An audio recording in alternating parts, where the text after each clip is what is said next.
नमस्कार, देवभूमि के दंगल में आप सभी का स्वागत है। मैं हूं आपके साथ यशी शुक्ला और आज देवभूमि के दंगल में हम बात करेंगे रोजगार पर महाभारत।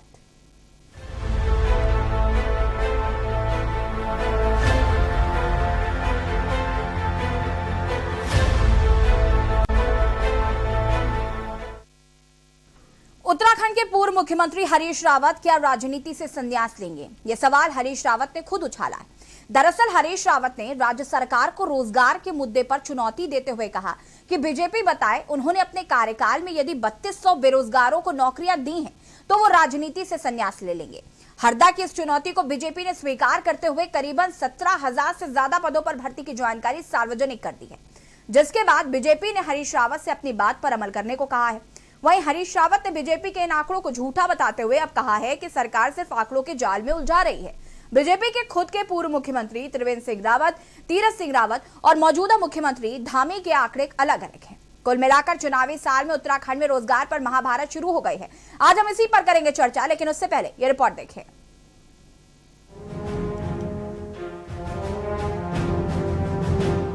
देवभूमि उत्तराखंड में चुनावी साल में जारी तैयारियों के बीच उत्तराखंड में रोजगार के मुद्दे पर सियासत गर्मा गई है। दरअसल बेरोजगारी की दर के आंकड़ों को लेकर भाजपा और कांग्रेस की भी सियासी जंग छिड़ी है। कांग्रेस पिछले 2 महीने में बड़ी बेरोजगारी दर में बढ़ोतरी के आंकड़ों को लेकर प्रदेश सरकार पर निशाना साध रही है। जवाब में सत्तारूढ़ भाजपा भी बेरोजगारी दर के 2 साल के आंकड़ों के अंतर के जरिए ये बताने का जत्न कर रही है कि प्रदेश में बेरोजगारी कम हुई है। सत्ता पक्ष का दावा है कि साल 2017 से बीजेपी शासनकाल में अब तक 17,000 से ज्यादा बेरोजगार युवाओं को रोजगार दिया है। इसके जवाब में पूर्व मुख्यमंत्री हरीश रावत ने इन आंकड़ों को झूठा करार दिया। चुनाव घोषणा पत्र में हमने प्रत्यक्ष रोजगार देने का जो वादा किया था, भारतीय जनता पार्टी की सरकार ने उसको निभाया है। अभी मैंने आपसे केवल ये अधीनस्थ लोक सेवा आयोग और लोक सेवा आयोग की प्रमाणित बातें की है। इसके अलावा हजारों लोगों को आउटसोर्सिंग के माध्यम से हमने नौकरी दी है, हजारों लोगों को। इसके अलावा मुख्यमंत्री स्वरोजगार योजना, मुख्यमंत्री सौर ऊर्जा स्वरोजगार योजना, एमएसएमई, स्टार्टअप जैसे तमाम तरह की योजनाएं को लॉन्च करके हमारी परंपरागत किसी विकास योजना में अगर आप देख लें, हम 12,500 क्लस्टर्स पर काम कर रहे हैं। हर क्लस्टर पर एक आदमी लगाना कंपल्सन है। उसके अलावा 10 क्लस्टर्स के 20 क्लस्टर्स के ग्रुप के ऊपर एक आदमी लगाना जरूरी है। तो अगर आप देखेंगे तो परंपरागत किसी विकास योजना और नमामि गंगे के माध्यम से भी हमने 15,000 के आसपास लोगों को रोजगार देने का काम किया। भाजपा के नेतागणों ने अलग अलग बातें कही हैं और अलग अलग फिगर बताई। श्री त्रिवेंद्र सिंह जी ने कहा था कि हमने 7 लाख लोगों को नौकरी दी है। उनके प्रदेश अध्यक्ष ने कहा था कि 7.5 लाख लोगों को नौकरी दी। उनके बाद जो मुख्यमंत्री आए उन्होंने कहा कि हम 24,000 को नौकरियां दे रहे हैं। और अब उनके जो मंत्रीगण हैं वो अलग अलग फिगर बता रहे हैं। एक लिस्ट जारी कर दे नाम पते सहित, और मैं बताता हूं उनको कि इनमें से कौन रोजगार ऐसा है जिसका जो उनके समय में जिसकी शुरुआत हुई है। और यदि आप हमारे आंकड़े कि हमने अधियाचन जारी किए, हमने प्रोसेस प्रारंभ कर दी, उसको अपने खाते में लिखना चाहते हो तो मैं उनसे कहना चाहता हूं तुम्हारी नकलची पने का हम पूरा पर्दाफाश जो है जारी कर देंगे। इसलिए उनको हिम्मत नहीं है कि वो पूरे आंकड़े नाम पते सहित सब सहित दे। राज्य में जारी सियासत के बीच रोजगार कार्यालय में पंजीकरण कराने वाले उत्तराखंड के 4,72,804 बेरोजगार नौकरी ढूंढ रहे हैं। उनकी चिंता इसलिए है क्योंकि पिछले 4 सालों में सरकार पंजीकृत बेरोजगारों में से महज 2% को ही नौकरी मिल पाई है। कांग्रेस अक्टूबर 2020 में 22.3% बेरोजगारी दर के जरिए सरकार को रोजगार के मोर्चे पर नाकाम बताने की कोशिश कर रही है। वहीं राज्य सरकार के अलग अलग आंकड़ों पर जानकारों ने भी सवाल उठाए। महंगाई है, बेरोजगारी है, ये तो बहुत गंभीर मुद्दे हैं जो आम आदमी को एकदम प्रभावित करते हैं। सबको आजीविका के लिए रोजगार चाहिए होता है, लेकिन ये रोजगार का बेरोजगारी के मामले में या रोजगार के मामले में जितना राजनीतिक प्रपंच उत्तराखंड में हो रहा, मुझे लगता है कि शायद ही किसी राज्य में होगा। अभी क्या कहते हैं, पिछली सरकार भी बीजेपी की सरकार, त्रिवेंद्र सिंह रावत के जमाने में कह रहे थे हमने 7 लाख लोगों को रोजगार दे दिया। अरे तुमने 7 लाख, और सुबोध उनियाल परसों कुछ दिन पहले आए, वो 17,000 बता रहे हैं। कहाँ 7 लाख और कहाँ 17,000, कितना बड़ा मजाक है। तो ये सवाल केवल हरीश रावत का नहीं है, जिन्होंने रोजगार देना वो भी तो मजाक ही कर रहे हैं। और वही देखिए कि आप इसका CMII की रिपोर्ट आप देखिए 2020 की, वो कहते हैं कि उत्तराखंड में बेरोजगारी की दर सबसे अधिक है, 22.3%। कुल मिलाकर चुनावी साल में बेरोजगारी पर सियासत होना कोई नई बात नहीं। हर बार इस मुद्दे को लेकर विपक्ष सत्ता पक्ष को घेरता है, लेकिन सत्ता में आने के बाद ये चिंता कम होती जाती है। सवाल ये है कि अगर राज्य सरकार के दावे इतने ही सही हैं, तो CMI की रिपोर्ट में उत्तराखंड में बेरोजगारी दर 22.3% क्यों है? क्योंकि रोजगार कार्यालयों में पंजीकरण कराने वाले उत्तराखंड के 4,72,804 बेरोजगार नौकरी ढूंढ रहे हैं। ऐसे अनगिनत सवाल हैं जिसके जवाब का सबको इंतजार है। देहरादून से के न्यूज इंडिया के लिए अंकित काला की रिपोर्ट। जी हाँ, तो रोजगार में महाभारत तो छिड़ गई है। उत्तराखंड के पूर्व मुख्यमंत्री हरीश रावत ने इस बात को, इस मुद्दे को उठाया है, और जिस तरीके से चुनाव नजदीक आ रहे हैं तो कहीं ना कहीं सभी राजनीतिक पार्टियां अब एक एक करके मुद्दों को उठा रही हैं। लेकिन रोजगार इस वक्त उत्तराखंड में सबसे बड़ा मुद्दा है। हालांकि इससे पहले भी हम कई बार डिबेट में चर्चा कर चुके हैं कि बेरोजगारी उत्तराखंड में बहुत ज्यादा है, और शायद यही वजह है कि लोग पलायन करने को भी मजबूर हैं, क्योंकि लोगों के पास रोजगार नहीं है तो वो अन्य विकल्प के लिए दूसरे राज्य या दूसरे शहर जा रहे हैं।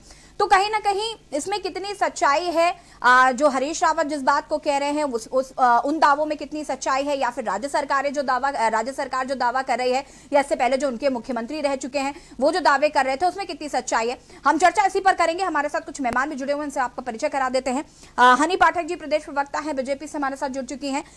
गणेश उपाध्याय हमारे साथ जुड़ चुके हैं, जो कि कांग्रेस प्रवक्ता हैं। हमारे साथ PC थपलियाल जी नेता UKD से जुड़ चुके हैं, और उमा सिसोदिया जी प्रदेश प्रवक्ता है आम आदमी पार्टी से जुड़ चुकी हैं। आप सभी का बहुत बहुत स्वागत है। और सबसे पहले शुरुआत में करूंगी यहाँ पर PC थपलियाल जी आपसे। बेरोजगारी के मुद्दे पर हम इससे पहले भी कई बार बातचीत कर चुके हैं, इससे पहले भी कई बार इस पर चर्चा हो चुकी है, लेकिन आज जो हरीश रावत जी ने जिस तरीके से इस मुद्दे को उठाया है और जिस तरीके से जो आंकड़े पेश किए गए हैं राज्य सरकार के द्वारा, तो कहीं ना कहीं सवालों के घेरे में राज्य सरकार भी, और इससे पहले भी जब कांग्रेस की भी सरकार थी तो कहीं ना कहीं बेरोजगारी मुद्दा हमेशा से रहा है। तो सबसे पहले इस पर आपकी क्या प्रतिक्रिया है? देखिए, इतिहास गवाह है कि पृथक राज्य उत्तराखंड आंदोलन के पीछे कहीं न कहीं रोजगार ही था, और उस रोजगार के चलते जिस तरह ये आंदोलन हुआ और राज्य प्राप्ति की, और राज्य प्राप्ति के बाद यहाँ के युवाओं को सबसे बड़ा जो धोखा मिला है वो रोजगार में मिला है। क्योंकि राइट फ्रॉम वन डे यहाँ के युवाओं को न्याय संगत मैं कहूंगा न्याय संगत रोजगार नहीं मिला। जैसे ही राज्य बना, उनके विधानसभा अध्यक्ष बने, विधानसभा अध्यक्षों ने जिस तरह से अपने भाई भतीजों को रिक्रूटमेंट किया, स्पष्ट रूप से एक सवाल मैं आज कांग्रेस के प्रवक्ताओं के आगे और भारतीय जनता पार्टी के आगे रखता हूं कि उन दोनों ने, उसके बाद जब कांग्रेस के भी विधानसभा अध्यक्ष आए तो उन्होंने वैसे ही भर्तियां की। और मैं कांग्रेस से पूछना चाहता हूं, ये बताए कि पटवारी घोटाला, पहली भर्ती तुमने पटवारी की थी, और पटवारी घोटाला के पीछे कौन था? और आज वो वही नेता, बहुत बड़ा नेता भगवान बनकर भाजपा की जमात में शामिल है। आप ही देखिए कि जितनी भर्तियां हुई हैं उसमें यहाँ के युवाओं को, और उसके बाद इनका सबसे बड़ा जो कांग्रेस ने उपनल का गठन किया, और उपनल का गठन उन्होंने किया कि भाई पूर्व सैनिकों का शोषण होता रहा इस राज्य में, और उनकी एजेंसी बनाई, उनका एक निगम बना दिया। उस निगम की ठीक है थपलिया जी, इसके आगे अभी मैं आपसे और भी विस्तार में इस पर चर्चा करूंगी, लेकिन उससे पहले गणेश उपाध्याय भी हमारे साथ लगातार बने हुए प्रवक्ता हैं कांग्रेस से। यहाँ पर आप थपलियाल जी को गणेश जी सुन रहे थे और कहीं ना कहीं बात यहाँ पर भाजपा या कांग्रेस की नहीं है, बात है यहाँ पर उत्तराखंड के जो नौजवान युवक हैं या युवतियां हैं जो नौकरी के लिए भटक रहे हैं। तो कहीं ना कहीं बेरोजगारी का जो मुद्दा है वो हमेशा से रहा है, चाहे सरकार भाजपा की रही हो चाहे कांग्रेस की रही हो। बेरोजगारी जो है वो धीरे धीरे धीरे धीरे कर अब बढ़ती चली जा रही है। वो बात अलग है कि फिलहाल अभी जो 4-4.5 साल से ज्यादा का वक्त बीत चुका है, इसमें 6% बेरोजगारी की दर जो है वो बढ़ गई है। तो सवालों के घेरे में कांग्रेस भी है और भाजपा भी। तो थपलियाल जी की बात से मैं पूर्णतः सहमत हूं। देखो, सबसे पहले हमने उत्तराखंड राज्य में, उसमें कुमाऊं विश्वविद्यालय शासन अध्यक्ष था, हमने इस राज्य की लड़ाई लड़ी कि पलायन रोके, बेरोजगारी, रोजगार के अवसर पैदा हो। लेकिन हम देखते हैं हमारे इस उत्तराखंड पे, मैं राजनीति ऊपर उठकर बात कर रहा हूं अभी, फिर उसके बाद बात करूंगा कि भाई भतीजावाद नहीं होना चाहिए, ईमानदारी से काम होना चाहिए। ऐसे लोग जो सुदूर दूर से आते हैं उन्हें भी इसका अवसर मिलना चाहिए। लेकिन आज हम देख रहे हैं उत्तराखंड के अंदर अवसर जो है, जिनकी यदि पहुंच है वही इसका फायदा उठा पाते हैं, ऐसा नहीं होना चाहिए। लेकिन मैं आपको बता देना चाहता हूं, जब तिवारी जी जब इस उत्तराखंड की पहले इलेक्टेड सरकार के मुख्यमंत्री बने, चुटकुल खुला, लाखों लोगों को रोजगार मिला, उन्हें 70% क्या कहते लोगों को, लोकल लोगों को रोजगार मिलने की बात रखी और हुआ। लेकिन आज देख रहे हैं एक ऐसी उदासीनता होगी, जो चुटकुल लगे थे, लाखों लोग रोजगार पर लगे थे, वो बंद हो चुके हैं। और जहां तक जब ये 2017 में भाजपा सत्ता में काबिज हुई थी, उस दफे हमारी कांग्रेस की सरकार के दौरान मान 3% बेरोजगारी दर थी। लेकिन उसके बाद मैं मानता हूं कोरोना काल रहा, 22% बढ़ गई है। आज बड़ा दुर्भाग्य इस बात का है, रावत जी जो हमारे पूर्व मुख्यमंत्री हैं, मैंने खुद उनसे मिला, उनका स्पष्ट कहना है, दावे के साथ कहना है, मुझे 32 महीने का कार्यकाल मिला, 32,000 रोजगार दिए। भाजपा ने अगर 32 हो तो मैं इस्तीफा देने को तैयार हूं, मैं राजनीति छोड़ने को तैयार हूं। ये भाजपा के लोगों को रोजगार की चिंता नहीं है। इन्होंने केवल 112 दिन के अंदर तीन मुख्यमंत्री बदले, इनकी सोच नहीं है। ये जनता को गुमराह करके 3/4 बहुमत कि अच्छे दिन आएंगे, बेरोजगार को रोजगार देंगे, तो 15 लाख खाते में डालेंगे और अन्य बातें रखी। उस बात को छोड़ते हुए मैं अभी भी कहता हूं, अब धामी जी आप मुख्यमंत्री बन गए, कह रहे 24,000 पोस्ट है। अरे आपके बार-बार आपका एडवर्टाइज होता है, कोर्ट में जाता है, उसके बाद वो स्टे हो जाता है, आगे तो होगा। तो ये इस प्रकार की बातें नहीं होती है भैया। हम लोगों के इस उत्तराखंड राज्य की हमने लड़ाई लड़ी है, इस पर विस्तार से आगे चर्चा करेंगे। पहले मैं प्रतिक्रिया ले लेती हूँ। उमा सिसोदिया जी, रोजगार गारंटी यात्रा आम आदमी पार्टी निकाल ही रही है और कर्नल अजय कोठियाल ने कई बार इस बात का जिक्र किया है कि बहुत भारी संख्या में जो बेरोजगार हैं वो उनके पास आते हैं और रोजगार गारंटी यात्रा चूंकि आम आदमी पार्टी निकाल रही है, कुछ फॉर्म्स भी भरवाए गए थे, उसमें काफी ज्यादा फॉर्म की संख्या भी थी। तो मैं चाहूंगी कि आप जरा इस चीज को विस्तार से बताइए कि जो रोजगार गारंटी यात्रा में जो आंकड़े बताए गए थे। देखिए, आम आदमी पार्टी उत्तराखंड में रोजगार के मुद्दे को लेकर बहुत ज्यादा चिंतित है और बहुत हमारा जो उत्तराखंड में जो चुनाव का जो मेन एजेंडा है वो शिक्षा, स्वास्थ्य और रोजगार, ये तीनों ही चीजें हमारे मुख्य एजेंडे में है।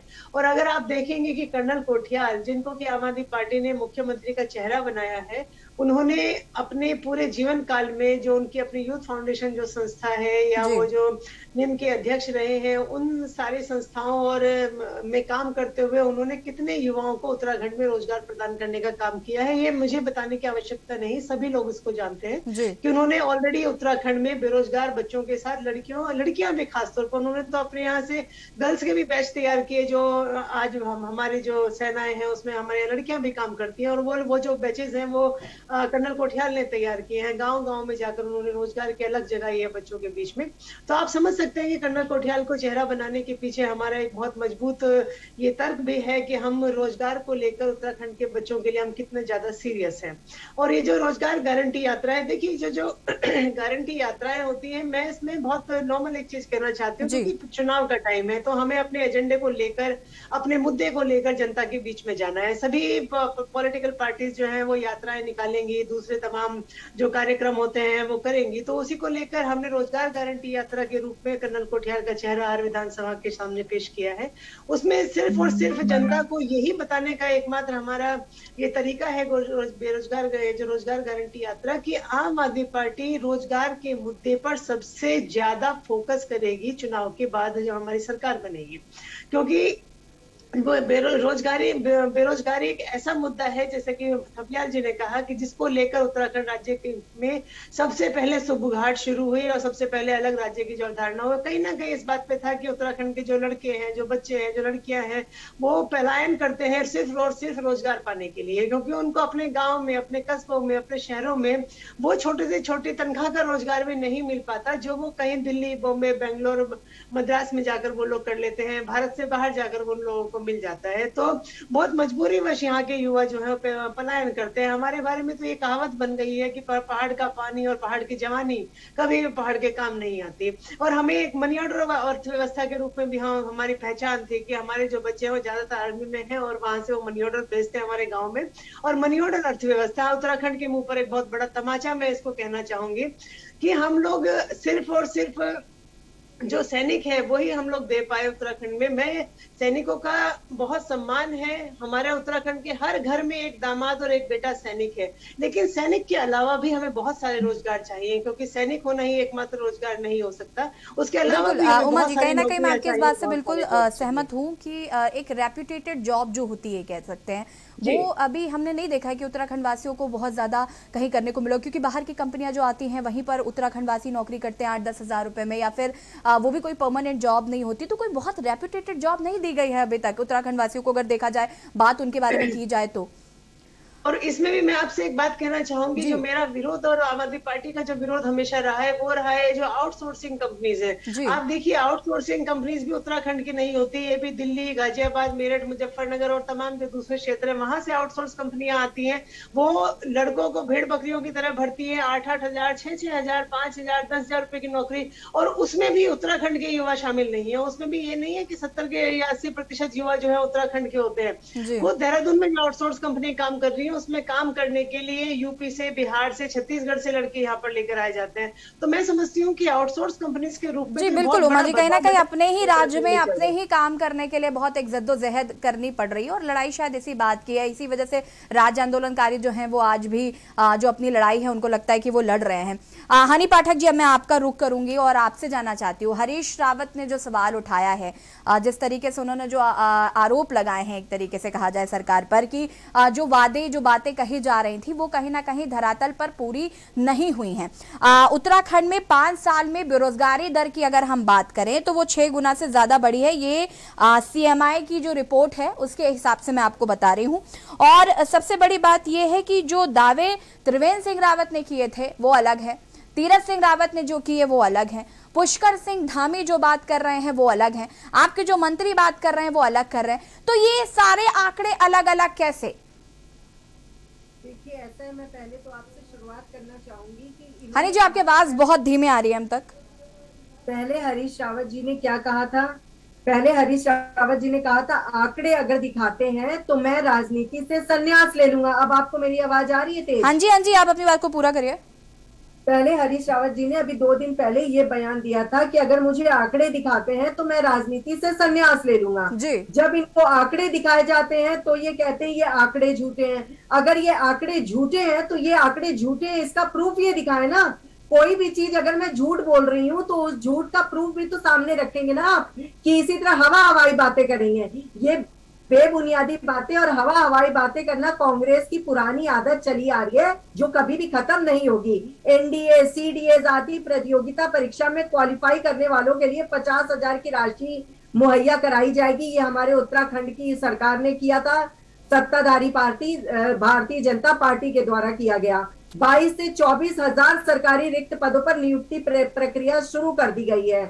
अतिथि शिक्षकों का वेतन 15,000 से बढ़ाकर 25,000 कर दिया गया है, और मार्च 2022 तक प्रतियोगिता परीक्षा शुल्क माफ किया गया है। साल 2018 में इन्वेस्टर समिट किया गया था, जिसमें 1,26,000 करोड़ के हनी जी, अब रुकिएगा। ये जो आप इन्वेस्टर समिट की बात कर रहे हैं, इसी इन्वेस्टर समिट में 7 लाख नौकरी देने की बात कही गई थी। इसी इन्वेस्टर समिट में आप कह रहे हैं सबूत नहीं है, ऑन रिकॉर्ड ये वीडियो है। मैं आपको यही तो कह रही हूँ कि ये इन्वेस्टर समिट में MIU साइन किया गया था, जिसमें काफी लोगों को नौकरी मिली थी। ठीक है, तो जो बात अभी धामी जी कह रहे हैं फिर उसका क्या, जो धामी जी अभी कह रहे हैं उस बात का क्या? अभी थपलियाल जी ने एक बात कही कि भारतीय जनता पार्टी के कार्यकर्ता, भारतीय जनता पार्टी के नेता जब अपने विधानसभा अध्यक्ष बनते हैं और कार्यकर्ता बनते हैं, कहीं नेता बनते हैं, तो अपने लोगों को ही नौकरी दिलवाते हैं। तो मैं थपलियाल जी आपकी बात से पूर्णतः सहमत हूं, लेकिन इसमें एक त्रुटि है। भारतीय जनता पार्टी के विधानसभा अध्यक्ष श्री प्रेमचंद अग्रवाल जी ने अपनी नियुक्ति के बाद कोई भी नौकरी अपने परिवारवाद की नहीं लगाई है, लेकिन गोविंद सिंह कुंजवाल जी ने नियुक्ति जो करी थी, फर्जी नियुक्तियां करी थी, उस पे अभी भी केस चल रहा है। शायद गणेश भाई साहब को इस चीज की जानकारी न हो, तो मैं उसके बारे में उनको जानकारी याद दिला दे रही हूँ। और उमा जी, जो इतने बड़े बड़े वादे आप कर रहे हो, इससे पहले अभी ये कहा गया था ना कि दिल्ली में प्रदूषण को पूरी तरह से खत्म कर दिया गया है, और प्रदूषण को खत्म करके हमने दिल्ली में एक नई पराली जलाने का प्रयास किया गया है, ये किया गया है, वो किया गया है, काफी बड़ी बड़ी बातें करी गई थी। तो पानी छिड़क कर क्या उन्होंने यमुना का प्रदूषण कम करने की अपार सफलता करी है? और पानी छिड़का सो छिड़का, अब क्या वो फूंक मारकर दिल्ली को वायु प्रदूषण से कम करके दिखाएंगे? तो इस तरीके की बेबुनियादी बातें जरा सा कम की जाए। और कर्नल कोठियाल नहीं है, वो रिटायर्ड कर्नल कोठियाल है, तो जनता को जरा गुमराह मत करिए, उसके आगे रिटायर्ड लगाइए, उनके नाम के आगे रिटायर्ड लगाइए। हाँ जी, फिलहाल उनके नाम के आगे रिटायर्ड कर्नल लगाना या नहीं वो बात का विषय है। फिलहाल हम बात बेरोजगारों की कर रहे हैं, हम उनकी बात कर लेते हैं। रोजगार हो, जब इस तरीके की बातें आती तो जनता को गुमराह न किया जाए, किसी भी पार्टी की तरफ से जनता को गुमराह न किया जाए। जी उमा जी अपनी बात को पूरा करिए। हनीफ पाठक जी ने कहा रिटायर्ड कर्नल कोठियाल लगाया जाए, तो आप मुझे बता दीजिए जनरल खंडूरी के सामने आपने कितना रिटायर्ड शब्द लगाया? हर बार लगाया, हर बार लगाया, हर बार रिटायर्ड लगाया, हर बार रिटायर्ड लगाया। नहीं होता, शायद आपको जानकारी नहीं है, आप क्यों वापस जब हर बार खंडूरी जी के आगे नाम से अरे भैया रोजगार की बात रखो, और रिटायर्ड हो चाहे प्रेजेंट टाइम हो, उस बात को छोड़िए, अब वर्तमान की बात करो। सबसे बड़ी बात तो ये है कि उमा जी और हनी जी, यहाँ पर बात हम बेरोजगारों की कर रहे हैं, यहाँ पर रिटायर्ड और या फिर नॉर्मल नाम लगाने की बात नहीं हो रही है। चर्चा हम आगे बढ़ाएंगे। और यहाँ पर हम आज बात कर रहे हैं बेरोजगारी पर। महाभारत जिस तरीके से हरीश रावत ने सरकार पर सवाल उठाए, हालांकि उत्तराखंड में रोजगारी एक बहुत बड़ा मुद्दा है और हरीश रावत ने आज इसे हवा दी है, और कहीं ना कहीं अब सरकार भी लगातार आंकड़े दिखाने की कोशिश कर रही है, बताने की कोशिश कर रही है कि हमने कितना रोजगार जनता को दिया है। चर्चा हम इसी पर कर रहे हैं। वक्त हो गया एक छोटे से ब्रेक का, जल्द हाजिर होता है।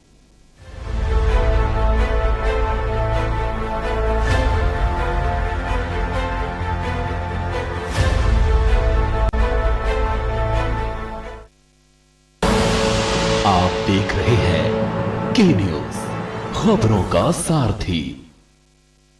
जुबान के लिए उड़ चला गैरों की ज़मीं पर, खुशबू अपने पन की ढूंढता, और दूर कितना भी जा इस जुबान से दूर ना जा पाओगे। रुमर बोलो जुबान केसरी।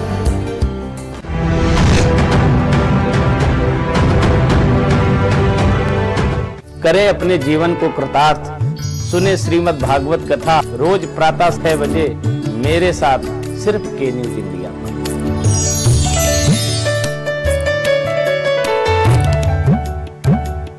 खुदी को आजमाया है तो ये अंदाज आया है, खुदी को आजमाया है तो ये अंदाज आया है। तुम में भी मैं हूं, शुद्ध प्लस पान मसाला। आप देख रहे हैं के न्यूज, खबरों का सारथी।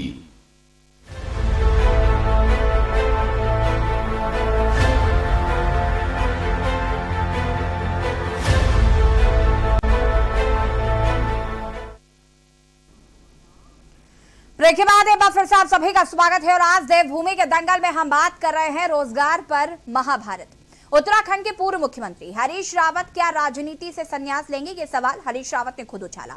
दरअसल हरीश रावत ने राज्य सरकार को रोजगार के मुद्दे पर चुनौती देते हुए कहा कि बीजेपी बताए कि उन्होंने अपने कार्यकाल में यदि 3200 बेरोजगारों को नौकरियां दी हो तो वो राजनीति से संन्यास ले लेंगे। हरदा की इस चुनौती को बीजेपी ने स्वीकार करते हुए करीबन 17,000 से ज्यादा पदों पर भर्ती की जानकारी सार्वजनिक कर दी है, जिसके बाद बीजेपी ने हरीश रावत से अपनी बात पर अमल करने को कहा है। वहीं हरीश रावत ने बीजेपी के इन आंकड़ों को झूठा बताते हुए अब कहा है कि सरकार सिर्फ आंकड़ों के जाल में उलझा रही है।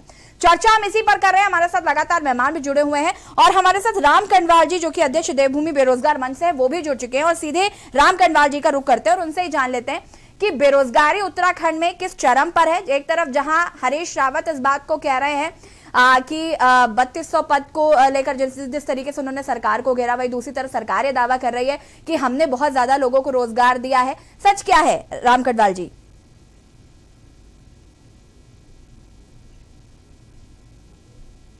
राम कंडवाल जी, आपकी आवाज नहीं आ पा रही है हम तक, शायद आपका ऑप्शन म्यूट है। हेलो जी, अपनी बात को पूरा कर सकते हैं आप। हाँ, मैं ये कह रहा था कि हरीश रावत जी ने जो कहा है इनसे कि आपने इतनी नौकरियां दी है, मुझे लगता है कि हरीश रावत जी ने कुछ ज्यादा ही बोल दिया है। इतनी नौकरियां भी बेरोजगारों को नहीं मिली है। अगर बेरोजगारों को नौकरी मिली होती पिछले 5 साल में जी, तो फॉरेस्ट गार्ड की जो भर्ती थी पिछले 5 साल से अब तक उसके बच्चों को जो ज्वाइनिंग लेटर वो अभी तक नहीं मिले हैं। अगर इतनी नौकरियां मिल चुकी होती तो 7 साल से उत्तराखंड पुलिस भर्ती का जो इंतजार बेरोजगार जो है कर रहा है, आंदोलन प्रदर्शन कर रहा है, तो उनको अभी तक नौकरी मिल चुकी होती। अगर इतनी नौकरियां चाहिए होती तो मुझे लगता है कि कृषि विभाग में जो नौकरियां निकली थी और उसकी परीक्षा होनी थी अगले दिन, और उसी रात जो है परीक्षा की एक रात पहले इन्होंने क्या किया कि सारी भर्तियों लगभग जो है आधी कर दी वो वैकेंसी। और ऐसे में बेरोजगार परेशान होगा तो क्या होगा। इसके साथ साथ एक और चीज मैं बोलना चाहूंगा कि जो बैंक की अभी कोऑपरेटिव बैंक की जो भर्ती है वो इन्होंने 1 साल पहले रद्द कर दी थी, और उस भर्ती में जो लगभग 20,000 युवाओं ने फॉर्म भरे थे और उस भर्ती को इन्होंने अचानक रद्द कर दिया। तो भैया अगर इन्होंने रोजगार दिया तो किसे दिया? हमारे पास ना तो रोजगार आया, और जो बेरोजगार है यूकेएसएससी का आप देखो दो इनके चयन विभाग है, एक यूकेएसएससी है, एक यूकेपीएससी है जो भर्तियां कराता है, और उन दोनों में भी अध्याचन या तो पड़े रहते हैं या तो सड़े रहते हैं, ये कुछ नहीं करते। अगर इनको विज्ञप्ति निकालनी होती तो कब निकालते? चुनावी मौसम आते हुए, तब इन्होंने विज्ञप्तियां जो है रखी रहती हैं और तब ये जारी करते हैं। लेकिन अभी तक भी बहुत ही कम जो विज्ञप्तियां हैं, जो बढ़ा चढ़ाकर ये आंकड़े बोल रहे हैं कि मेरे विभाग में 20,000 हो गए, मेरे विभाग में 10,000 हो गए, ये सिर्फ और सिर्फ चुनावी स्टंट है, इसके अलावा कुछ नहीं। अगर ऐसा होता तो क्या कहना है आपको? देखिए, ऐसा है जो आप ये बात कह रहे, जो ये भाई साहब कह रहे हैं, अगर बिल्कुल भी रोजगार किसी को नहीं मिला होता तो सबके सब घर में बैठे होते युवा। अभी आपको 17,000 आंकड़े पूरे बयान के साथ उसका दिखाया गया है ना कि हाँ इतने रोजगार दिए गए हैं। हरीश रावत जी ने इस्तीफा क्यों नहीं दिया? उस आंकड़े को झूठ क्यों बता रहे हैं? जब आप बोल रहे हैं तो मैं नहीं बोल रही हूँ, जब आप बोल रहे हैं तो मैं बीच में सभ्यता का परिचय देते हुए नहीं आपको टोक रही हूँ ना। तो जब आपकी छोटी बहन बोले तो बीच में न टोके। मुझे बहुत समय से टाइम ही नहीं मिला ना, तो इसलिए बोल रहा था मैं। विभिन्न विभागों में गणेश जी आपको मौका देंगे पदों और बैकलॉगों की रिक्तियां सहित समस्त रिक्त पदों पर भर्ती की प्रक्रिया प्रारंभ करी गई है, और अतिथि शिक्षकों का वेतन भी 15,000 से बढ़ाकर 25,000 किया गया है। राज्य के मेडिकल कॉलेज में एमबीबीएस इंटर्न के स्टाइपेंड के रुपए 75,000 से बढ़कर प्रति माह से बढ़ाकर मात्र 17,000 किए जाने की स्वीकृति करी गई है। तो ये सब सिर्फ बेरोजगारों के लिए ही करी गई है। लोक सेवा आयोग, एनडीसी, डीएस एवं समकक्ष लिखित परीक्षा पास करने पर आर्थिक स्थिति के आधार पर अभ्यर्थी को साक्षात्कार की तैयारी के लिए 50,000 रुपए की वित्तीय सहायता दी जाएगी। तो ये बेरोजगारों के बारे में सोचा जा रहा है। गणेश जी रुक जाइए। हाँ, राम जी कुछ कहना चाहते हैं। राम जी सोचना जा रहे हैं। गणेश जी, आप गणेश जी की बात का जवाब नहीं देंगे, लेकिन राम कंडवाल जी को सुनना आपकी मजबूरी है। राम कंडवाल जी, ये जो आंकड़े ये बता रहे हैं ना मैडम, ये जो आंकड़े इन्होंने बताए, ये सिर्फ जो जॉब में लगे हुए हैं उनकी इन्होंने क्या कर दिया, तनख्वाह बढ़ा दी है। उनकी बात नहीं कर रहे हैं, आप बात कर रहे हैं कि भैया आपने हमको क्या रोजगार दिया, जो अभी बेरोजगार हैं उनको क्या रोजगार दिया, उनको नहीं, जिनको आपने रोजगार दे चुका है और उनकी आप सैलरी बढ़ा रहे हैं, उनकी बात नहीं की जा रही है यहाँ पे, है ना। यहाँ पे मैडम दूसरी बात हो रही है कि आपने सरकारी कितनी नौकरियां दी है। एक भी आप 4 मुझे गिना दीजिए। अभी अगर आपने जो है उत्तराखंड अधीनस्थ सेवा चयन आयोग से अगर आपने कोई भी 4 विज्ञप्तियां निकाली हैं पिछले 6 महीने में, तो मुझे गिना दीजिए पिछले 1 साल में। मैडम मैं बोलूं? जी गणेश जी रुक जाइए। हनी जी, अभी मैंने आपको ये बात बताया ना कि विभिन्न विभागों में लगभग 22 से 24 हजार रिक्त पदों पर बैकलॉग की रिक्तियां सहित समस्त रिक्त पदों पर भर्तियां प्रारंभ करी गई हैं। तो ये लोग ऑलरेडी वेतन में है नहीं कि इनका वेतन बढ़ाया जा रहा है, रिक्तियां प्रारंभ करी गई हैं। जो ये राम जी बोल रहे हैं तो उसके जवाब पे मैं ये कह रही हूँ, तो ये लोग पदों पर है नहीं, इन लोगों को पदों पर डालने के लिए ये रिक्तियां डाली गई हैं। मुस्कुराने वाले इनके काम है, क्योंकि 17,000 इनको दिखा दिया गया, हंसी अपने आप पर रहे हैं। अब आप सुन ली, मैंने आपकी बात सुन ली। चलिए हनी जी सुन लीजिए, गणेश जी की भी सुन लीजिए, काफी देर से कुछ कहना चाह रहे हैं। सुन लीजिए प्लीज। मुझे इसलिए हंसी आ रही, मुझे इसलिए हंसी आ रही है। देखिए अब मैं आपसे, अब आप देखो, अब आपकी बात ताजुब, आपने कहा मुझे बोलने का मौका मिला, अब बोली, मैंने आपके इसमें नहीं बोला था। आप देखिए, आप केवल कागजी जुमलेबाजी कर रहे हैं। देखो बरसात का सीजन खत्म हो गया है, अब ये जुमलेबाजी की बरसात करने जा रही भाजपा। इनका आप देखिए यूकेपीसीएस का एग्जाम, जब से भाजपा सरकार ने बताई कोई एग्जाम कराए हो, कुछ नहीं। इनका वो हमारे देखो राम भाई बोल रहे हैं जो बेरोजगार हो, भाई कांग्रेस से प्रवक्ता नहीं है, वो हकीकत बयां कर रहे हैं। और मैं बता देना चाहता हूं, ये केवल कागजी जुमलेबाजी है। ये भाजपा ने, इन्हें जब फुर्सत हो तभी तो करें। इन्हें तो मुख्यमंत्री से बदलनी, उत्तराखंड को मुख्यमंत्री बदलने की इन्हें एक प्रयोगशाला बना रखी है। अरे भैया, आपको इस उत्तराखंड जनमानस से 3/4 बहुमत से सरकार बनाई थी। आपका विजन, सोच अच्छी होनी चाहिए। मुझे हंसी सी बात की आ रही है, आपको इतना उत्तराखंड देवभूमि ने इतना अच्छा, मोदी जी ने कहा था अच्छे दिन आएंगे, रोजगार देंगे, बेरोजगारी तो, अरे भैया आप क्यों है अब इस पर की बात करते हैं? जुमलेबाजी नहीं चलेगा। आज आपको मालूम पड़ जाएगा, ये जो नियुक्तियां आप 24,000 गणेश जी, आप तो ऐसे बात कर रहे हैं जैसे आप कभी सत्ता में रहे ही नहीं है। अरे मैं बता भाजपा ही रही है हमेशा सत्ता में। आज उत्तराखंड में जो बेरोजगारी है, एक मिनट रुक जाइए, अभी ये जो उत्तराखंड में बेरोजगारी है, पीसी थपलियाल जी इसी बात का जिक्र कर रहे थे कि बात यहाँ पर कांग्रेस और भाजपा की नहीं हो रही है, बात यहाँ पर हो रही है बेरोजगारों को रोजगार देने की। तो सरकार किसी की भी रही हो, हर किसी की जिम्मेदारी बनती है। आज जब विपक्ष में है, आप बेरोजगारी का मुद्दा बहुत तेजी से उठा रहे हैं, लेकिन जब आप सत्ता पक्ष में होते हैं तो उसके बाद आप भी यही कहते हैं कि हमने इतना रोजगार दिया है। तो आप क्या नई बात कर रहे हैं? आपने कुछ नया तो नहीं कर दिया। मैं जब उत्तराखंड के जो मुख्यमंत्री दूरदर्शी हों, जिनका विजन है, वो करेगा। आपका विजन नहीं है, आप मुख्यमंत्री बदल रहे हैं, आपकी जनता की चिंता नहीं, महंगाई दिन पर दिन बढ़ते जा रही, बेरोजगारी बढ़ते जा रही। हमारा भाई वो राम भाई बोल रहे हैं कि ये 3200 भी अधिक बता दिए और ये कागज में दिखा रहे हमने इतने रोजगार देते हैं। अरे आप बताइए भाई, कहाँ रोजगार दे रखा है? ऐसे झूठे जुमलेबाजी ना करें। बरसात का सीजन चला गया, अब जुमलेबाजी, बरसात की जुमलेबाजी, झूठ की जुमलेबाजी मत चलाएं यहाँ पर। ये उत्तराखंड की जनमानस जान रही है, उत्तराखंड लोग आपको देख चुके हैं। गणेश जी, बिल्कुल 4.5 साल से ज्यादा का वक्त बीत गया है और कांग्रेस पार्टी कभी सड़कों पर बेरोजगारी को लेकर नजर नहीं आई है। आज जब चुनाव नजदीक आ गए तो इस तरीके की बयानबाजी चल रही है।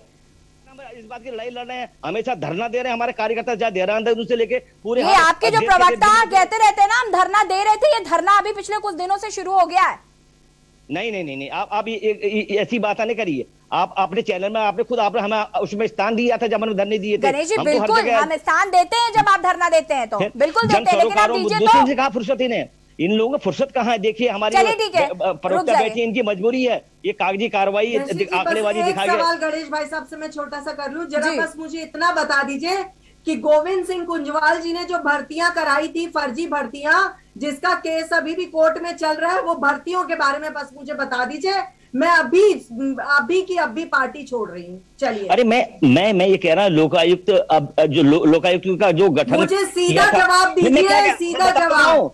मैं कह तो रहा हूँ आपसे, अरे मैं क्या कह रहा हूँ? परिवार को आपकी प्रक्रिया करी फर्जी, वो बताइए। मैं आपके हरीश रावत जी जैसी फर्जी हवाई बातें नहीं करती, मैं अभी पार्टी से इस्तीफा दे दूंगी। अरे इस्तीफा देने की जरूरत नहीं है, सुन लीजिए। आप जैसे प्रवक्ता में चाहिए बात करने के लिए, अच्छा लगता है। मैं आप जो केवल कागजी कार्रवाई, केवल जुमलेबाजी कार्रवाई करके जो दिखाती हैं, ऐसा नहीं चलता है। देखिए, आपको अच्छा लगता है, हमें फर्क नहीं पड़ता कि कौन पार्टी से इस्तीफा दे रहा है, कौन नहीं। फर्क इस बात से पड़ता है कि लोग जो बेरोजगार हैं उनको रोजगार मिल रहा है या नहीं। अपनी बात को पूरा करिए। गणेश जी रुक जाइए आप। नहीं, रुक जाइए गणेश जी, रुक जाइए आप, आपको मौका दिया गया ना, आप रुक जाइए। रुक जाइए, कहने का मौका दिया। अभी आपने बिल्कुल भी कोई मतलब की बात नहीं करी है। उमा जी, देखिए, बहुत बड़ी विडंबना इस समय उत्तराखंड की है कि अगर कोई इन दोनों प्रवक्ताओं को जो कांग्रेस और बीजेपी को रिप्रेजेंट कर रहे हैं उनकी बहस को अगर कोई देखे तो सिर्फ और सिर्फ पार्टी छोड़ने की बातें होती है। एक शगुफा उधर से छोड़ा जाता है और एक शगुफा इधर से छोड़ा जाता है, जबकि आज उत्तराखंड का जनमानस अगर आज परेशान है, आज उत्तराखंड का युवा अगर लगातार सड़कों पर है, तो इसमें कांग्रेस और बीजेपी दोनों ही पार्टियों के जो नेतागण हैं उनकी नीतियां जिम्मेदार हैं। और सबसे बड़ी समस्या तो ये है कि आज जो लोग, मैं दोनों ही की बात करूंगी, दोनों ही पार्टियों की बात करूंगी, आज जो लोग एक दूसरे पर आरोप प्रत्यारोप लगाते हैं, कुछ दिनों बाद पता चलता है कि उसी पार्टी के बड़े नेतागण आपकी पार्टी में साइड वाले टेबल पर बैठे हुए हैं। और मोदी जी को भी नहीं पता चलता कि पेट्रोल के जो स्कूटर ने जो पेट्रोल खाया था वो पीछे ही बैठे हुए हैं। मतलब इस तरीके के हालात हैं कि जनता नहीं समझ पाती कि किस समय कौन सा नेता जो है वो कौन सी पार्टी में है। तो कहीं ना कहीं कांग्रेस, और मैं दूसरी बात बीजेपी को मैं खास तौर पर कहना चाहूंगी कि 57 विधायकों के साथ इतना बड़ा मैंडेट, इतना बड़ा जनता का समर्थन आप लोगों को भूतो न भविष्यति मिला है। जनता ने बहुत बड़ा भरोसा करके आपको 57 विधायक दिए हैं। उत्तराखंड के इतिहास में किसी भी कांग्रेस या बीजेपी को इससे पहले इतना बड़ा मैंडेट कभी नहीं मिला। आपको जब 57 विधायक मिले और आपको, आपके सामने विपक्ष शून्यता की स्थिति थी, कांग्रेस 11 पर सिमटी हुई थी और अब आपसी लड़ाई में उलझी हुई थी, तो आपको तो उत्तराखंड का जो कहते हैं भाग्य निर्माण कर देना चाहिए था। आपके सामने कुछ मतलब कोई आपका विरोध करने वाला यहाँ पर नहीं था। लेकिन बड़ा दुर्भाग्य है हमारे उत्तराखंड का कि इतने बड़े मैंडेट के बाद भी बीजेपी सिर्फ और सिर्फ नाकारा मुख्यमंत्रियों की सरकार बनकर रह गई, जिसको बदलना आला कमान का मजबूरी हो गई कि उनको बार बार मुख्यमंत्री चेंज करने पड़े। पुष्कर सिंह धामी जी के बारे में अगर कहा जाता है कि युवा मुख्यमंत्री हैं और अच्छे फैसले ले रहे हैं, तो क्या ये युवा मुख्यमंत्री आज से 4 साल पहले नहीं थे? मैं हनी पाठक, मेरी छोटी बहन को जरूर कहना चाहूंगी कि बहुत बड़ी गलती बीजेपी की रही। अगर इन मुख्यमंत्री को पहले बना देते तो शायद आप लोगों के लिए कुछ बेटर हो पाता। लेकिन आज तो जनता समझती है कि सिर्फ और सिर्फ जुमलेबाजी की सरकार बीजेपी की बनकर रह गई है, जनता के लिए कुछ नहीं करना। 57 विधायक आपके पिछली बार आ गए थे 2022 में, आपको इतना बड़ा मैंडेट जनता बिल्कुल नहीं देगी, क्योंकि जनता समझ चुकी है कि 57 विधायक लेने के बावजूद भी अगर आप लोग काम नहीं कर पा रहे, अगर आप भर्तियां नहीं निकाल पा रहे, देखिए 22,000 भर्तियां कोई आज की नहीं है। पिछले 4 साल पहले जब त्रिवेंद्र रावत जी मुख्यमंत्री, तब भी 22,000 भर्तियां थी, तब भी उपनल वाले सड़कों पर बैठे थे, तभी भी डीएलएड वाले सड़कों पर बैठे थे, फार्मास्यूटिकल्स वाले आज भी सड़कों पर बैठे हुए 27-28, तो मतलब लगभग 80 दिन से ऊपर का उनका धरना हो चुका है। तो इतना बड़ा मैंडेट लेने के बाद भी अगर बीजेपी काम नहीं कर पाई, तो जनता के लिए अब सोचने का विषय है कि वो किस सरकार को चुने।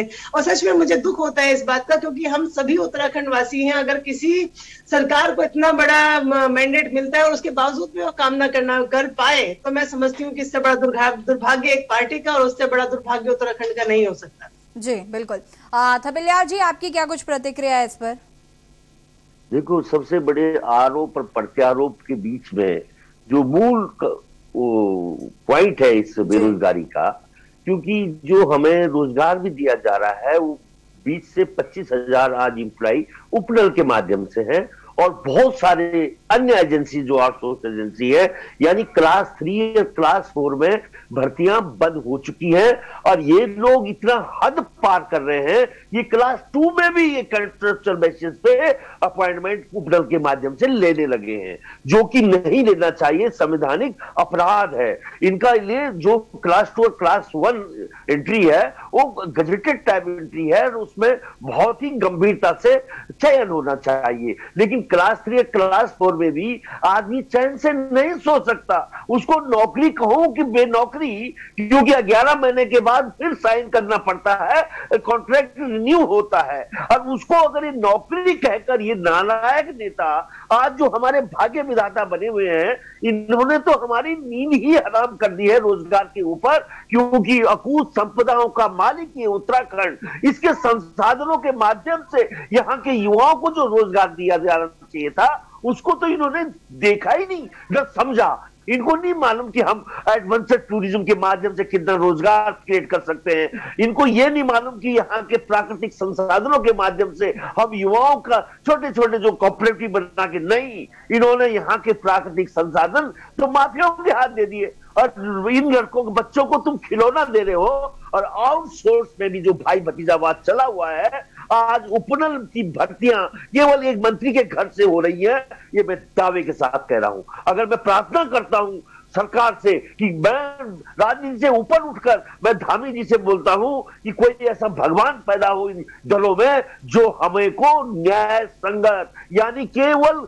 कैडर अपनी पार्टी के कार्यकर्ताओं को तुम भर्ती कर रहे हो, और यहां तक तुम ये लिमिट कर चुके हो कि अगर एक लड़का उत्तरकाशी में अगर बगीचा के लिए लोन लेना चाहता है तो वो भी उन्हीं की पार्टी का होना चाहिए। मंत्री जब तक जिला उद्यान अधिकारी को फोन नहीं कर रहा है वो लोन सैंक्शन नहीं कर रहा है। इतनी बड़ी समस्या हो चुकी है कि ये यहाँ का युवा विद्रोह की ज्वाला में कब आएगा इनको नहीं मालूम। फिर ये मारते रहेंगे उन युवाओं को गोली, इनके पास ताकत है लेकिन इनके पास डेमोक्रेटिक सिस्टम का जो ये कत्ल कर रहे हैं वो बहुत खतरनाक होगा इस देश की डेमोक्रेसी के लिए और इस राज्य के, क्योंकि सीमांत राज्य है। यहाँ का युवा अगर आक्रोशित हो गया, अगर उसका मोह भंग हो गया, अगर उसका विश्वास हट गया इस राजनीति से, तो इस देश की पूरी रक्षा सुरक्षा खतरे में हो जाएगी। ये बात ही नहीं समझ रहे।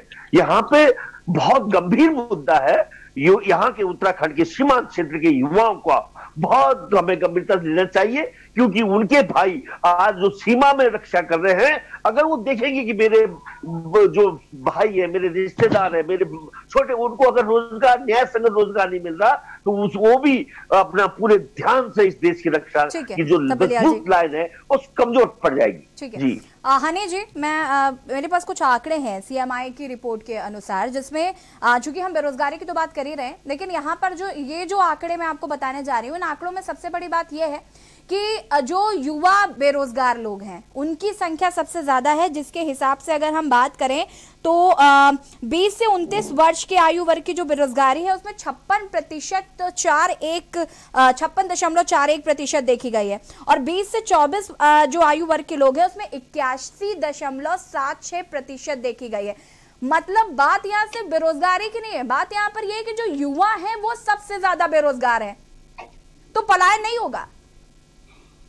देखिए ऐसा है, जो अभी भाई साहब भी कह रहे थे, मुख्यमंत्री स्वरोजगार योजना के तहत ना जो हम लोग लोन दे रहे हैं उसके तहत हर किसी को अपना रोजगार शुरू करने के लिए काम कराया जा रहा है, जिसके अंतर्गत छोटे उद्योग संबंधित सिलाई, बुनाई, फल विक्रेता जैसे छोटे लगभग 20,000 व्यवसायियों को लाभान्वित किया जाएगा।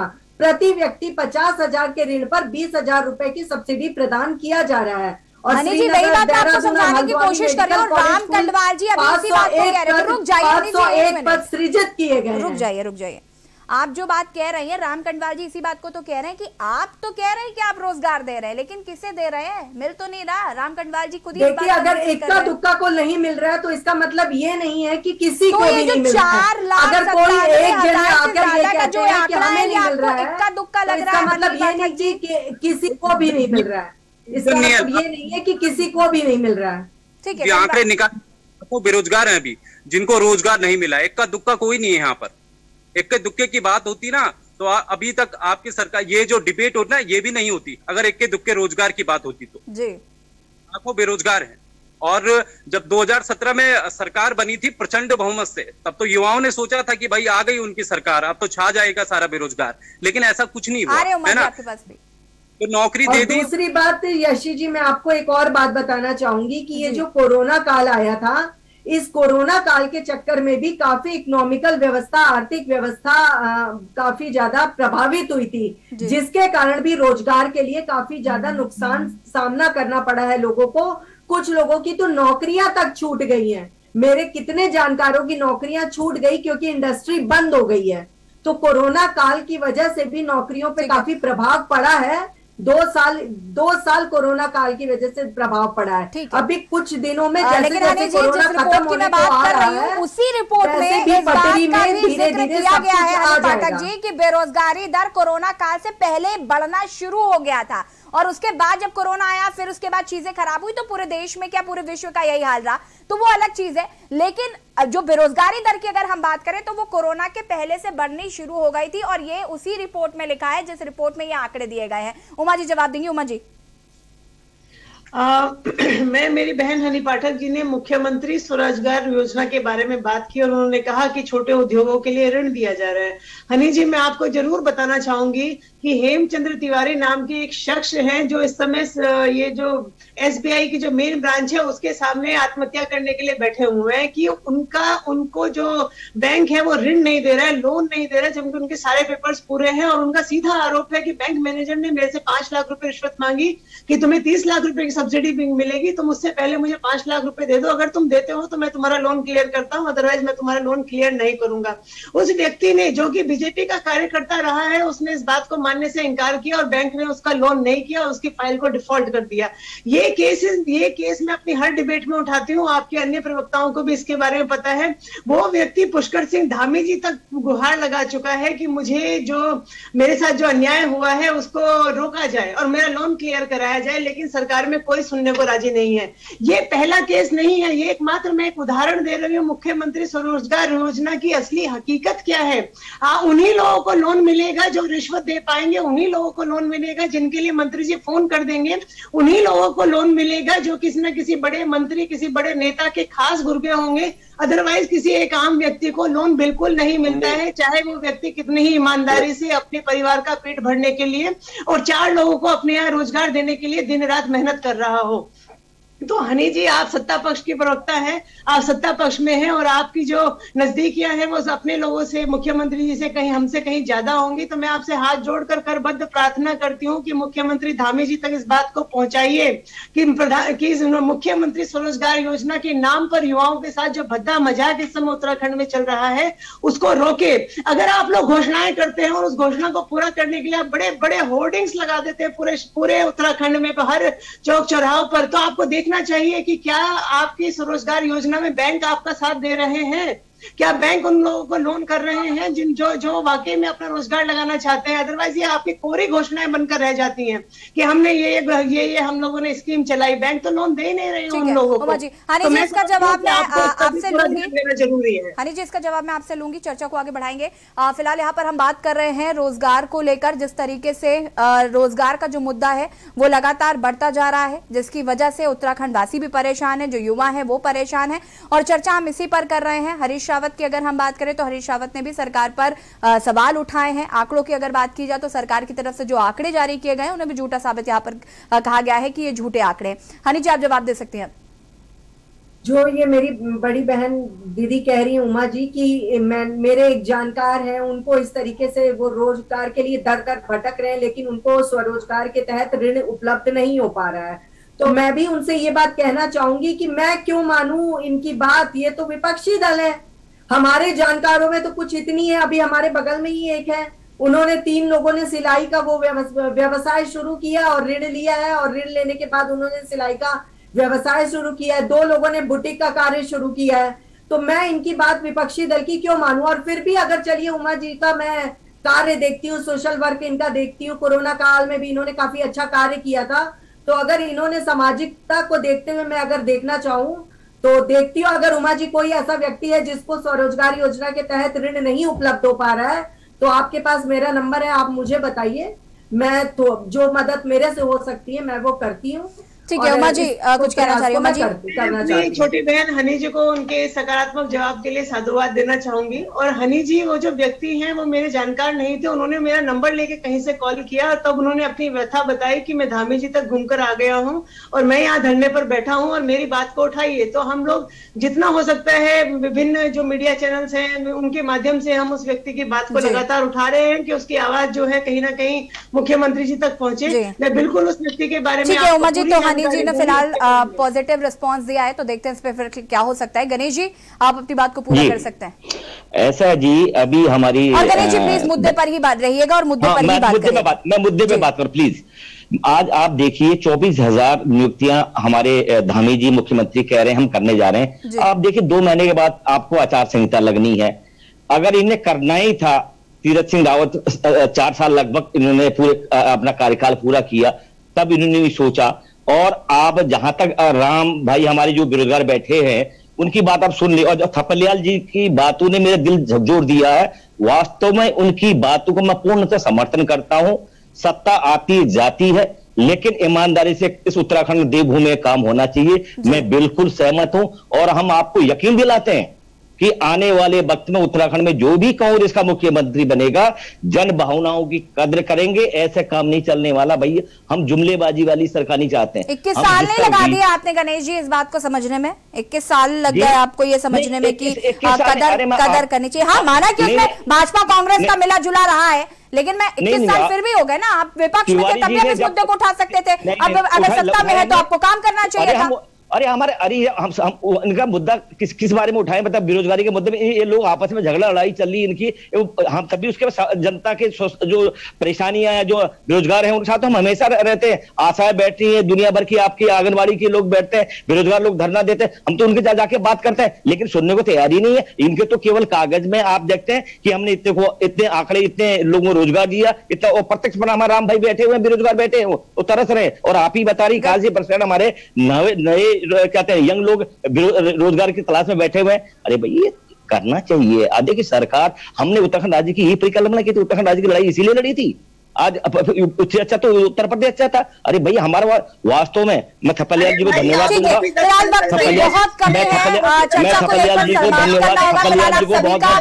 बहुत शुक्रिया चर्चा में शामिल होने के लिए। और हम बात कर रहे हैं यहाँ देवभूमि के दंगल में आज रोजगारी के मुद्दे को लेकर। और ऐसे बीच आपको अमरीश अवस्थी एसीएस होम क्या कुछ कह रहे हैं, प्रेस कॉन्फ्रेंस कर रहे हैं पूर्वांचल एक्सप्रेसवे को लेकर, सुन लेते हैं। एक्सप्रेसवे को 5 वर्ष तक कंपनी ने बनाया, उनको मेंटेन भी करना होगा, तो वो भी कार्रवाई सुनिश्चित की जा रही है। और इस एक्सप्रेसवे के किनारे और मीडियम पर प्लांटेशन भी किया गया है। माननीय मुख्यमंत्री जी ने इस बार का वन महोत्सव का जो पूरा कार्यक्रम था, वनीकरण का जो पूरा कार्यक्रम था, वो एक्सप्रेसवे से ही शुरुआत किया था। और एक बहुत ही सुंदर जो है हेरिटेज ट्री के नीचे पूजा करके उन्होंने पेड़ जो है अलग अलग जो है लगाए थे। तो ये भी एक उपलब्धि है कि एक्सप्रेसवे के किनारे हम लोग ग्रीनरी को आगे बढ़ाएंगे। इस पूर्वांचल एक्सप्रेसवे के साथ साथ बुंदेलखंड एक्सप्रेसवे का भी काम लगभग हमारा 75.32% पिछले करीब 5 दिन पहले तक हो गया था। और हमारी कोशिश है कि इस महीने के अंत तक, यानी नवंबर के अंत तक हम इसको 80% क्रॉस कर देंगे। और 85% 90% के आसपास जैसे आने लगेगा तो मेन एक्सप्रेसवे हमारा जो है तैयार हो जाएगा। उसमें बुंदेलखंड एक्सप्रेसवे में हमारा चैलेंज केन पर ब्रिज है, यमुना का ब्रिज एक तरफ से चालू हो गया है, बेतवा का ब्रिज हमारा चालू हो जाएगा, लेकिन केन का जो ब्रिज है उस तरफ काफी जल जमाव है, उस पर हम लोगों को विशेष जो है मेहनत करनी पड़ रही है। और बुंदेलखंड एक्सप्रेसवे भी जो है जैसा माननीय मुख्यमंत्री जी ने कहा है, इसको हम लोग कोशिश कर रहे हैं कि दिसंबर के अंत तक इसका मेन हाईवे जो है शुरू कर दें। गोरखपुर लिंक एक्सप्रेसवे का भी काम चालू हो गया है, वहां पर भी घाघरा नदी में जो है बड़ा ब्रिज बनाया जा रहा है। गोरखपुर से लखनऊ आने के लिए अगर आप आजमगढ़ होकर पूर्वांचल एक्सप्रेसवे से आएंगे, लगभग उतना ही किलोमीटर है जितना कि गोरखपुर, अयोध्या और लखनऊ। तो गोरखपुर से लखनऊ और पूरा बिहार का ट्रैफिक गोरखपुर साइड से लखनऊ आने के लिए इसमें बहुत फायदा होगा और इससे बहुत जल्दी ही आदमी जो है लखनऊ पहुंच जाएगा। ये हम जरूर बता दें कि पूर्वांचल एक्सप्रेसवे से जो आउटर रिंग रोड है अगर कनेक्ट हो जाता है जल्दी, वो भी काम हो रहा है NHAI का, तो उससे फिर आगरा एक्सप्रेसवे कनेक्ट कर सकते हैं और उससे बाकी भी जो NH की रोड से कनेक्ट अगर हो जाएंगी तो लखनऊ के लिए विशेष रूप से एक बहुत बड़ा बेनिफिट होगा कि इस रिंग रोड के माध्यम से जो NHAI बना रही है, आगे कानपुर का भी एक एक्सप्रेसवे बन रहा है, पूर्वांचल का एक्सप्रेसवे, आगरा का ऑलरेडी एग्जिस्टिंग है। इस तरह से लखनऊ के लिए एक बहुत बड़ा योगदान रहेगा। कल का जो कार्यक्रम है लगभग 1:30 बजे से शुरू होगा, पब्लिक मीटिंग होगी और उसके बाद 2:45 बजे तक जो है इस कार्यक्रम के बाद एयर शो होगा। एयर शो में फाइटर एयरक्राफ्ट भी होंगे और ट्रांसपोर्ट एयरक्राफ्ट भी जो है एयर शो में रहेंगे, जिससे कि 45 मिनट्स का पूरा एक बढ़िया डिस्प्ले होगा। और किरण जो है, जो ट्रेनर एयरक्राफ्ट है, उसका भी एक एयर शो में भाग लिया जाएगा। तो इन शब्दों के साथ मैं ये भी कहना चाहूंगा कि गंगा एक्सप्रेसवे का माननीय मुख्यमंत्री जी का एक ड्रीम था, उसको भी कार्य प्रारंभ कर दिया गया है। 93% उसकी जो है लैंड ले ली गई है, उसकी भी बिड्स जो है आने को है और कोशिश हमारी है कि अगले हफ्ते तक उसकी बिड्स आकर ये जो BOT में प्रोजेक्ट 26,000 करोड़ का सिविल का काम है, 42,000 करोड़ का बड़ा प्रोजेक्ट है, इसको हम लोग आगे ले जाएं। अभी हाल में आदरणीय वित्त मंत्री जी ने आकर पंजाब नेशनल बैंक के थ्रू जो है 5100 करोड़ का बेनिफिट, एक सॉफ्ट लोन जो है यूपी के यूपीडा के इंफ्रास्ट्रक्चर प्रोजेक्ट्स के किया है, ये एक बड़ी बात है। ये जो पूरा औद्योगिक गलियारा है पूर्वांचल एक्सप्रेसवे का, इसके दोनों तरफ 8 इंडस्ट्रियल एरियाज भी डेवलप किए जाएंगे। मुख्यमंत्री जी का ये व्यू है कि जो एक्सप्रेसवेज है केवल रोड न रहे, उसके दोनों तरफ इंडस्ट्रियलाइजेशन हो। तो पूर्वांचल एक्सप्रेसवे के दोनों ओर, बुंदेलखंड एक्सप्रेसवे के दोनों ओर जो है सड़कों का भी, सड़कों के निर्माण के साथ साथ औद्योगिक गलियारों का भी जो है निर्माण होगा। तो इन्हीं शब्दों के साथ मैं आप सभी लोगों का धन्यवाद ज्ञापित करना चाहूंगा कि यूपीडा के संदर्भ में आज आप लोग इतनी बड़ी संख्या में यहाँ पर आए हैं। कल 2 जगहों पर जो है प्रेस रहेगी, एक मंच के आगे और एक जहाँ एयरस्ट्रिप है उसकी दूसरी पार जो है आपके लिए अलग से व्यवस्था की गई है। सूचना विभाग से माध्यम से शिक्षक इसको कोऑर्डिनेट कर रहे हैं। कुछ लोग रह गए हैं, तो आप देख लीजिए, जितने लोग रह गए हैं जाना चाहते हैं तो जरूर लेकर जाइए, क्योंकि ये once in a lifetime वाला मोमेंट है। और जो टचडाउन और आदि और बाकी सब जो अच्छा एक चीज देखने को मिल रही है, निश्चय ही इससे आप लोगों को भी जो है हमारे कवरेज में तो फायदा मिलेगा, लेकिन आप चूंकि आप लोग सब पुराने लोग हैं, इस प्रदेश के विकास में आप भी साथी हैं, तो इस प्रदेश के विकास के इस बहुत ही महत्वपूर्ण मोमेंट पर आप भी हमारे साथ रहें, इसलिए आप हर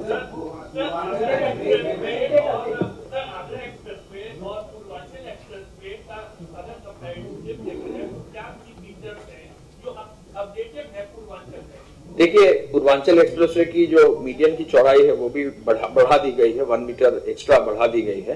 पूर्वांचल एक्सप्रेसवे में जो है हम लोगों ने 1 मीटर मीडियन की चौड़ाई बढ़ाते हुए उसका जो है राइट ऑफ वे का भी जो है एक्स्ट्रा लैंड हम लोगों ने ली है। और पूर्वांचल एक्सप्रेसवे में हम आगे चल के CNG के स्टेशन भी देंगे। तो इस तरह की कई चीजें जो है हम टेकअप कर रहे हैं। पूर्वांचल एक्सप्रेस, जैसे आगरा लखनऊ एक्सप्रेसवे था, उसमें हम लोग ने जो ऑटोमेटिक ATMS का सिस्टम लागू किया था, तो वो ATMS का सिस्टम भी जो है हम लोगों ने उसको लागू कर दिया है और वो भी इम्प्लीमेंट करेंगे। वो भी अपडेटेड वर्जन होगा। तो काफी नई चीजें आएंगी और नई चीजों को हम लोग लाकर कोशिश करेंगे कि कम कॉस्ट में नई चीजें लाएं।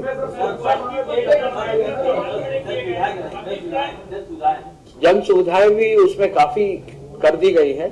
अभी हम लोग शुरुआत में जन सुविधाएं हमारी अभी शुरुआत में कई जगह टॉयलेट ब्लॉक चालू कर दिए गए हैं, लेकिन आगे आने वाले समय में जब भी ये पेट्रोल पंप्स आएंगे, बाकी चीजें आती रहेंगी और वेसाइड एमिनिटीज आएंगी, उनको भी हाँ, ये एक अच्छा प्रश्न आपने पूछा है। हमें एक प्रस्ताव मिला है कि पूर्वांचल एक्सप्रेसवे के अलॉन्ग इलेक्ट्रिक रिचार्जिंग स्टेशन के लिए हम निःशुल्क जगह दे दें। तो वो भी एक नई नीति भारत सरकार की भी है, प्रदेश सरकार की भी है, जिसको हम जल्दी इम्प्लीमेंट कर देंगे। CNG के साथ साथ इलेक्ट्रिक स्टेशन, जैसे कल रात में हम लोग इसी रूट पे आए हैं, हाँ, और रफ्तार अपने आप बढ़ती चली गई। देखिए अभी कहां से कहां 2.5 घंटे, ये उचित नहीं है, आपको इतनी तेज नहीं चलना चाहिए। जैसे ही ये औपचारिक रूप से टिकटिंग होगी, तो टिकट में जैसे हमने आगरा एक्सप्रेसवे पे किया था कि 3 घंटे से कम में कोई भी क्रॉस करेगा तो चालान अपने आप हो जाएगा। तो अगली बार जब इसको हम एक-एक करके मैं अंतिम प्रश्न बता दूं एक। देखिए, ये पूरे एक्सप्रेसवे डिफेंस कॉरिडोर से भी जुड़ा हुआ है और हम लोग डिफेंस कॉरिडोर को भी बहुत तेजी से आगे बढ़ा रहे हैं। मैं फिर रिपीट कर रहा हूँ कि ये जो एक्सप्रेसवेज है, ये केवल रोड नहीं है, ये उस क्षेत्र के विकास की बैकबोन है, रीढ़ की हड्डी, जिससे फिर इंडस्ट्रियलाइजेशन, लॉजिस्टिक का मूवमेंट, वहां से फूड प्रोसेसिंग के काम को आगे बढ़ाना, खाद्यान्न को ट्रांसपोर्टेशन, वहां से जो है सब्जियां। अब आज की तारीख में गाजीपुर में अगर आप गोभी उगाएं तो आप दिल्ली भेज सकते हैं। परवल गाजीपुर में अगर होता है तो दिल्ली भेज सकते हैं। ये फर्क है और वो किसानों को लाभ उसका सीधे मिलेगा। तो ये जो चीज एक देखने को, दूध अगर आप जो है वहां पैदा कर रहे हैं, दूध जो है आपका अगर वहां पर उपलब्ध हो रहा है, आप कलेक्शन दूध की डेयरी चला रहे हैं, तो दूध जो है दिल्ली तक जा सकता है। क्योंकि नंबर 2 ही टोल प्लाजा है, 2 ही टोल प्लाजा है जो शुरुआत में एंड में है। इसके अलावा जैसा आगरा एक्सप्रेसवे का डिजाइन है। इसमें कोई बीच में टोल प्लाजा नहीं, जबकि आप अगर यमुना एक्सप्रेसवे देखेंगे तो अलग अलग टोल प्लाजा है, कोई और टोल प्लाजा बीच में नहीं है। और रैंप जहां पर है वहां पर रैंप प्लाजा है। टोल टैक्स अभी निश्चित नहीं किया गया है, अभी पहले ट्रायल रन पर चलेगा और फिर उसके बाद देखेंगे। हाँ,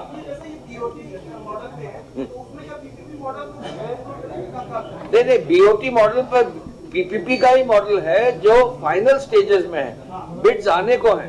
अब जो है 20 तारीख को लास्ट बिड्स की लास्ट डेट दी गई है, कुछ बिड्स आ भी गई हैं, वो जो है 20 के बाद बिड्स आने के बाद 22 तारीख के बाद जो है उसको खोला जाएगा। किस तारीख को रखा है?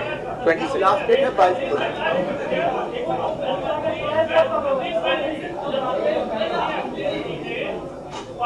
मैं थैंक यू।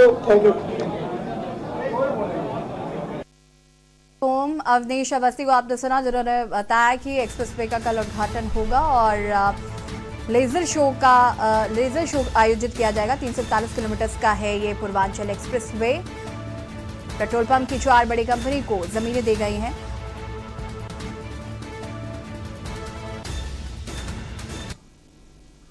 फिलहाल देवभूमि के दंगल में इतना ही। देखते रहिए के न्यूज़ इंडिया। नमस्कार।